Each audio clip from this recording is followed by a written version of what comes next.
सर्वांना माझा नमस्कार. आज आपण पाहणार आहोत इयत्ता 5वीच्या वर्गातल्या इंग्लिश विषयामधली स्टोरी आहे.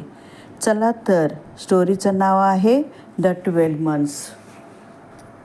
मित्रांनो, विचार करा, कडाक्याची थंडी आहे, सगळीकडे बर्फ साचला आहे आणि अशातच कुणी तुम्हाला जंगलातून ताजी फुले आणायला सांगितले तर अशक्य वाटतं ना.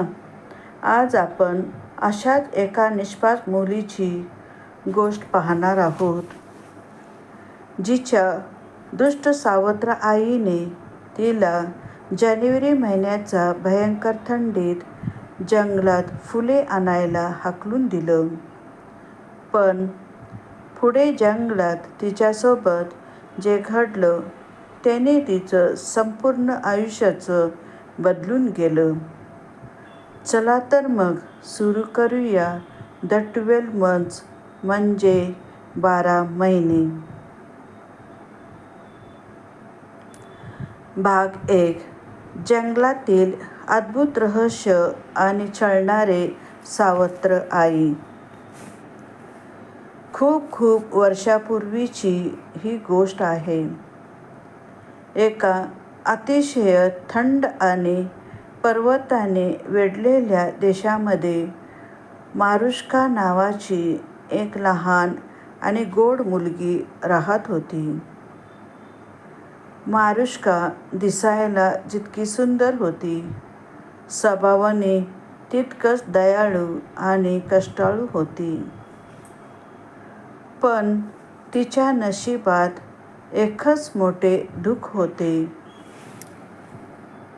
तिची आई लहानपणीच वारली होती. तिच्या वडिलांनी दुसरे लग्न केले होते. मारुष्का तिच्या सावत्र आई आणि सावत्र बहीण हेलेना सोबत राहत होती.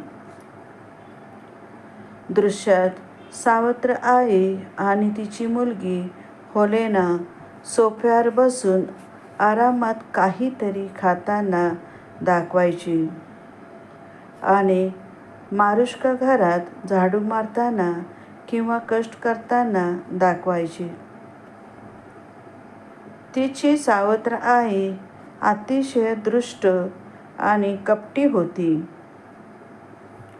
तिची स्वतःची मुलगी हेलेना आळशी, गर्विष्ठ आणि कुरूप मनाची होती. सावत्र आईचे हेलेनावर खूप प्रेम होते.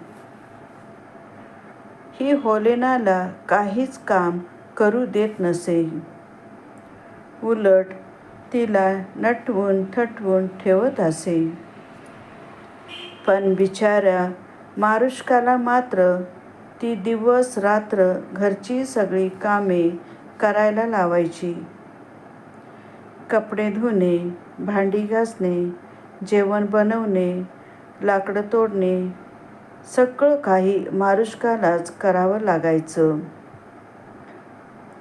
तरीही मारुष्का कधीच तक्रार करत नसे. तिच्या चेहऱ्यावर नेहमी एक गोड हसू असायचे. हेलेना हर्षात स्वतःला पाहत असते आणि मारुष्का जमिनीवर बसून भांडी घासत असते.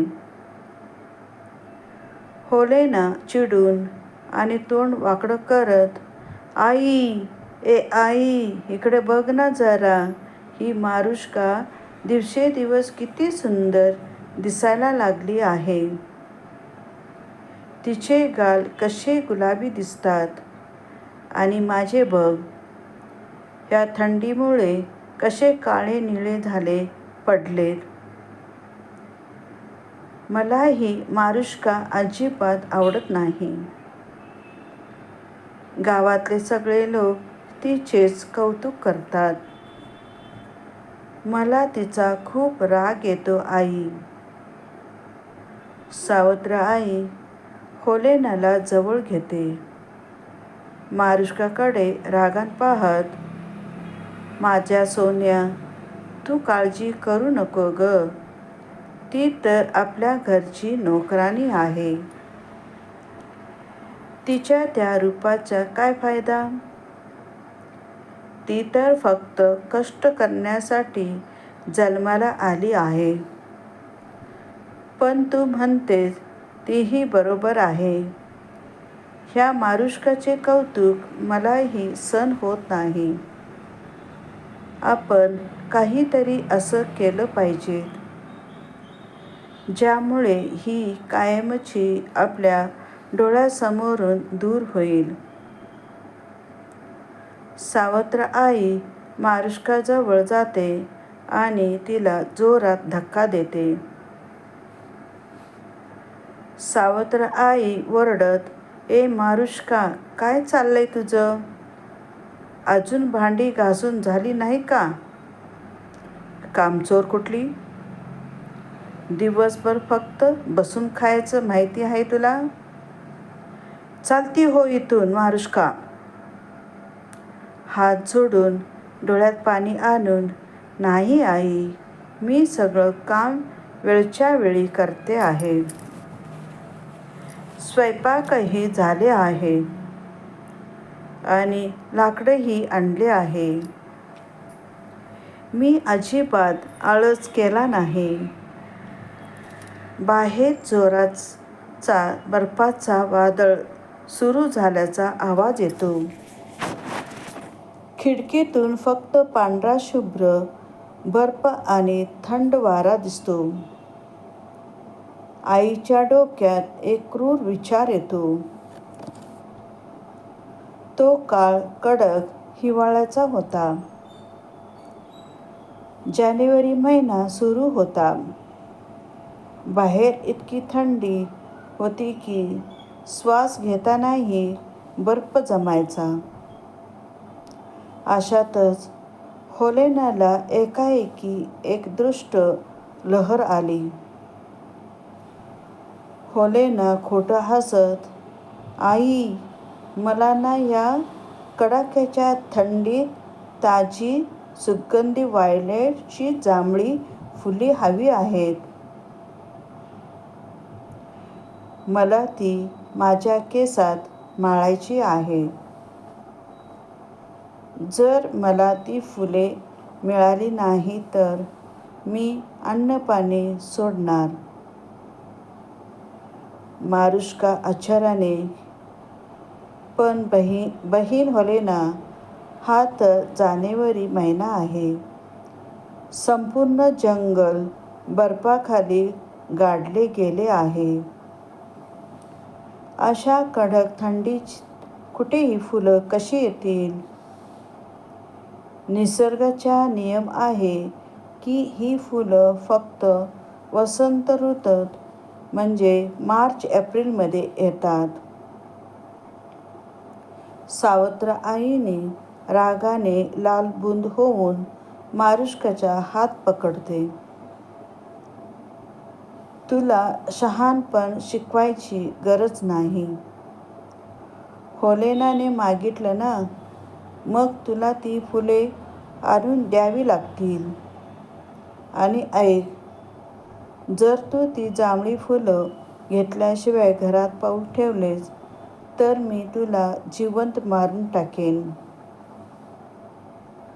सावत्र आई मारुष्काला घराबाहेर ढकलते आणि दरवाजा जोरात बंद करते. मारुष्काचे जंगलातील संकट आणि भागाचा शेवट. मारुष्का बर्फात अडखळत चालतानाचे दृश्य. पार्श्वभूमीत वाऱ्याचा भयंकर आवाज. बिचारी मारुष्का एवढ्यात भयंकर थंडीत अंगावर फक्त एक जुनी फाटलेली शॉल घेऊन ती जंगलाच्या दिशेने निघाली. बर्फ तिच्या गुडघ्यापर्यंत येत होता. रस्ता कुठे आहे काही समजत नव्हते. ती रडत रडत देवाच्या धावा करत होती.